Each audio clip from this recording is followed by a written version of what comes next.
The Assembly will now take a decision on draft Resolution A/ES-10/L33 entitled Demand for Ceasefire in Gaza. Resolution A/ES-10L33, please signify. Those against, abstentions.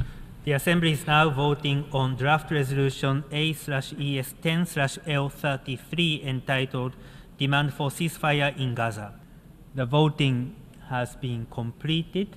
Please lock the machine. The result of the vote is as follows. In favor, 158, against 9, abstentions 13. The draft resolution A/ES-10/L33 is adopted.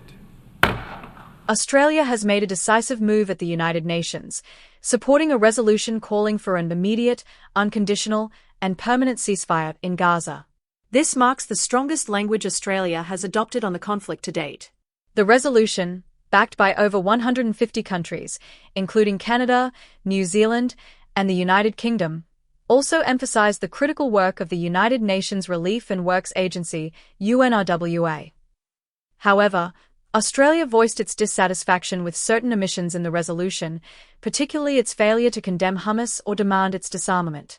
Australia's UN representative, James Lawson, stated that while the resolution has Australia's support, it does not align entirely with the nation's stance, as it lacks direct condemnation of Hamas's violent actions, including those of October 7. Prime Minister Anthony Albanese reiterated that Australia's position on a two-state solution remains firm, adding that Hamas has no role in a future Palestinian state. Meanwhile, criticism arose domestically, with coalition frontbencher James Paterson accusing the government of gaslighting the Jewish community. Paterson suggested that such moves embolden anti-Semitism, linking Australia's vote to rising domestic tensions. Labor Minister Anne Ailey defended the government, citing Australia's responsibility as a global citizen to uphold international laws amid the evolving context of the Israeli government's actions. In a parallel vote, Australia backed a UN resolution defending the UNRWA, which faced criticism and obstruction from the Israeli government. The Israeli Knesset recently imposed further restrictions on the agency, accusing its staff of links to the October 7 attacks. While Australia had temporarily suspended funding for UNRWA during investigations, it has since resumed its support, emphasizing the agency's pivotal role in delivering humanitarian aid amidst Gaza's catastrophic conditions. Australia's UN ambassador clarified that while the country supports the agency's life-saving mission, any involvement with terrorist organizations remains intolerable. Nevertheless, Israel has dismissed UNRWA as a compromised entity infiltrated by Hamas, a claim echoed by Senator Paterson, who called for a permanent halt to Australia's funding of the agency. Jewish lobby groups expressed frustration, arguing that Australia's votes were inconsistent with its stated policies. The Executive Council of Australian Jewry condemned the resolutions, claiming they would embolden Hamas and jeopardize hostages held in Gaza. Critics argue that a ceasefire without conditions risks allowing Hamas to regroup and rearm, perpetuating the cycle of violence. Turning to the Middle East, Israel's response to the recent political upheaval in Syria has drawn international scrutiny. Following the abrupt collapse of the Assad regime, Israeli forces launched a campaign of extensive airstrikes, 480 in just 48 hours, and advanced into Syrian territory to secure strategic zones. These actions have sparked widespread condemnation across the Arab world, with nations like Saudi Arabia, Iraq, and Qatar criticizing Israel for violating Syria's sovereignty. Prime Minister Benjamin Netanyahu and Foreign Minister Gideon Saar defended the moves, claiming they aim to neutralize potential threats, including weapons stockpiles that could fall into extremist hands.